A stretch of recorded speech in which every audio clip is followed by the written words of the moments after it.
Olá, meu amigo, minha amiga, muito obrigado por vocês estarem aqui no nosso Portal do José e a gente pode estar iniciando uma semana decisiva aqui no nosso país por conta da CPI da Covid. Mas não é só por conta disso, não. Estamos vendo vários movimentos, principalmente dentro das Forças Armadas brasileiras, e a gente vai falar sobre isso aqui no nosso papo de hoje. Se você está chegando agora e está nos conhecendo, seja bem-vindo, se inscreva aqui no nosso portal, analise os nossos vídeos anteriores, se gostar, compartilhe, dê joinha porque você ajuda a gente a chegar em mais pessoas e mande seus comentários para cá porque são sempre lidos e são sempre considerados. Bom, vamos aos temas. Gente, antes de entrar aqui especificamente em algumas questões, eu quero te remeter a uma reflexão. Você em algum ambiente de trabalho, numa atividade doméstica, você já esteve diante de alguém menos preparado do que você para desenvolver uma tarefa e que quis lhe mandar, quis te dar algum comando? Vamos pensar desde trabalhos comuns até situações mais complexas, como, por exemplo, uma sala de cirurgia, onde tem ali um cirurgião na área de cérebro, né, que chegue numa operação e perceba que dentro da sala, o comandante da equipe, quem está chefiando a equipe, é o enfermeiro, sem grandes formações naquela área específica. O que é que vai acontecer com o paciente / vítima no meio dessa história? Eu estou falando isso para tentar jogar para vocês o que pode estar acontecendo dentro das Forças Armadas.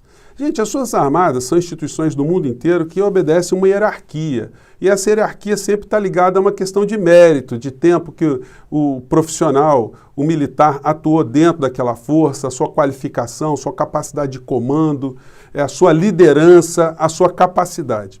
Como é que vocês acham que os militares brasileiros mais bem qualificados observam uma figura como Bolsonaro comandando o nosso país e sendo o comandante em chefe das Forças Armadas e mais do que isso, pensando em utilizar as Forças Armadas para fins políticos, fins pessoais, fins de blindagem da sua vida policial, a sua vida de enriquecimento, a sua vida política, a sua vida extremamente questionada em muitos aspectos. O que vocês acham que essas figuras pensam dele?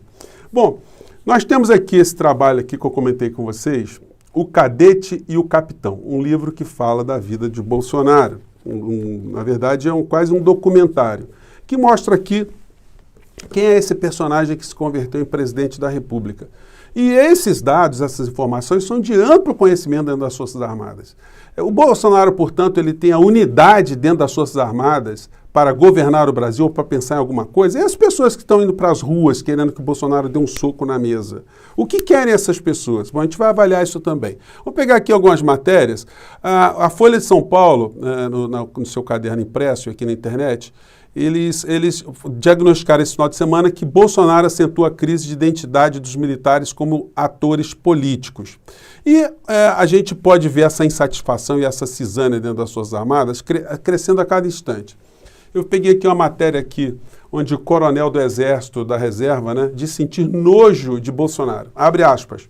Sinto melancolia em ver boa parte dos oficiais de minha geração e ex-comandantes participando de um governo chefiado por uma pessoa política e intelectualmente despreparada, afirmou o coronel Marcelo Pimentel Jorge de Souza, que é militar da reserva. Bom, e o jornal El País, que é um jornal espanhol que tem sucursal em todas as partes do mundo e aqui no Brasil também, eles fizeram uma matéria muito gabaritada, onde eles mostram o que é que está acontecendo com parcela das Forças Armadas no nosso país e o desgaste que eles estão percebendo que estão sofrendo nesse momento. Diz a matéria, a opção Mourão debatida por generais. Generais críticos a Bolsonaro articulam uma terceira via para as eleições de 2022 e não descartam o impeachment. E aí a matéria vai falando de alguns militares que colocaram seu nome nessa matéria e outros que falaram de forma reservada. Um dos que se colocaram de forma aberta foi o general da reserva Sérgio Etchegoyen, que é bastante respeitado, bastante conhecido dentro das Forças Armadas, enfim. E a matéria vai falando aqui de como Mourão seria para a parcela desses militares, né, a opção aí menos gravosa para as Forças Armadas, pelo menos em relação à sua imagem. A matéria diz para a gente que acontece, às vezes, cavalgadas no 1º Regimento de Cavalaria de Guardas. Lá se encontram, com alguma frequência, o general da reserva Paulo Chagas, que já fez críticas extremamente contundentes a Bolsonaro, o general Etchegóin, o general Santos Cruz, que todo mundo conhece, e às vezes o general Pujol, que frequenta também essas cavalgadas. E lá eles vão trocando as suas ideias sobre o que é que está acontecendo aqui no nosso país. Hoje saiu uma matéria no portal Poder 360 e que vai realçando tudo isso que a gente está falando aqui. 45% da população avalia que participação de militares no governo é ruim para o Brasil. Gente, essa imagem do Exército, ela piorou 10% de alguns meses para cá. Na última pesquisa, 35% achava que a participação de militares no Brasil era ruim, 35%, e aí isso passou para 45%. Eu vou colocar esse site aqui para quem quiser navegar, quiser dar uma pesquisada melhor, né? Mas são essas as situações que estão mostrando o que é que está acontecendo com as Forças Armadas aqui no nosso país. Eu estou lendo esse livro aqui do professor Piero Leiner, é um livro muito interessante, ele fala de guerra híbrida. Guerra híbrida são formas de guerra que estão acontecendo no mundo inteiro que não são perceptíveis, se utilizam vários mecanismos. Ele fala como dentro das Forças Armadas acontecem esse sequestro de mente, sequestro de militares de alta patente para operarem para um lado ou para outro lado. Aqui no Brasil nós estamos vendo uma situação parecida. O Exército, Marinha Aeronáutica não estão de uma forma monolítica, uma forma unida, todos eles agarrados em Bolsonaro, não. A grande parcela, inclusive, dos militares da ativa não está dentro do governo. E quem está fora do governo está vendo quem foi lá para o governo Bolsonaro, essas pessoas vêm com uma certa reserva. Eles enxergam ali que não tem nenhuma missão, nenhum patriotismo, nenhuma meta. Não, todo mundo foi para comprar o seu carrinho melhor, para trocar de apartamento, botar os filhos numa faculdade melhor. É só isso. E aí as pessoas ficam, obviamente, para justificar isso, para não ficar parecendo um discurso individualista. Não, estou fazendo isso pela pátria, pelo Brasil. Tem nada disso, está todo mundo ganhando grana e quem está dentro das Forças Armadas está percebendo esse tipo de movimento, porque o que a gente vê na prática é justamente uma legitimação de uma entrega da soberania nacional para pequenos grupos internacionais. Os militares estão dentro, eles estão vendo que a Companhia de Águas e Esgotos aqui do Rio de Janeiro foi entregue para o Banco Itaú. O que tem a ver o Banco Itaú com saneamento básico? Agora, todos nós, militares e civis, empregados ou desempregados, vamos pagar as nossas contas para o Banco Itaú e para uma empresa privada de Singapura. Então, é para isso que os militares estão no poder? O que está acontecendo, de fato, com o futuro do nosso país? Qual é o investimento que está sendo feito em educação, ciência, tecnologia? O que nós estamos fazendo em reindustrialização? O que está acontecendo com as nossas empresas estatais, que, inclusive, muitas delas foram fortalecidas na época da ditadura militar? Então, isso tudo não pode estar sendo visto com bons olhos pela sua totalidade de membros dentro das Forças Armadas. E aí a gente vai vendo as pessoas indo para as ruas para fazerem um papel estranho, né? Muitas delas entraram aqui no nosso portal, evidentemente, como previsto, desabafaram, né? Me xingaram de tudo quanto é nome, mas faz parte, eu não levo a mal, não. Eu entendo por que vocês estão tendo esse tipo de reação também, sem nenhuma arrogância, apenas a gente consegue entender quais são os fenômenos que estão acontecendo. As pessoas estão indignadas, estão querendo fazer alguma coisa e elas vão para as ruas porque alguém está falando uma picaretagem que ela acha que é uma coisa que faz sentido. Então ela acaba indo para a rua. A gente pode chamar essas pessoas de anarquistas, de um certo modo, porque o anarquismo foi um movimento que surgiu, teoricamente, com Proudhon lá na França e com Bakunin na antiga Rússia, onde eles queriam que o Estado não existisse, que a liberdade fosse total do cidadão, né? Que, aliás, é um discurso que se faz o tempo todo nessas manifestações. A liberdade, nossa liberdade não pode ser atingida, enfim. E essas pessoas, em sua grande maioria, elas enxergam que o Supremo Tribunal Federal é uma instituição ruim, que tem que acabar, tem que ser destruída, que o Congresso Nacional é outra instituição também que não presta para porcaria nenhuma, e que o melhor seria que nós tivéssemos aqui no país um governo comandado por uma criatura que dentro das Forças Armadas é respeitada como presidente da República.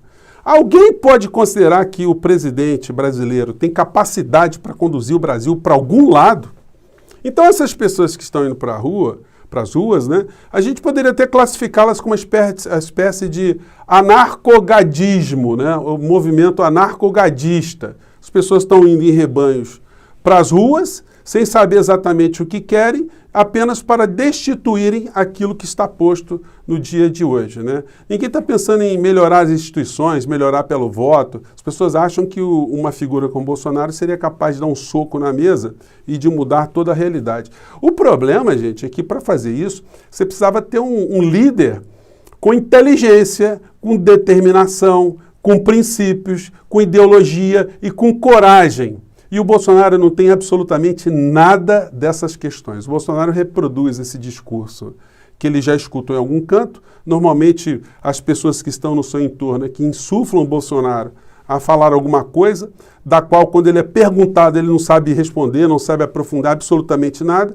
Então, a figura, como os militares estão atestando aqui, nas matérias que a gente viu esse final de semana, o que eles atestam é que nós temos uma pessoa absolutamente biruta. Biruta no sentido aquele equipamento que fica em aeroporto para mostrar ali para que lado está indo o vento.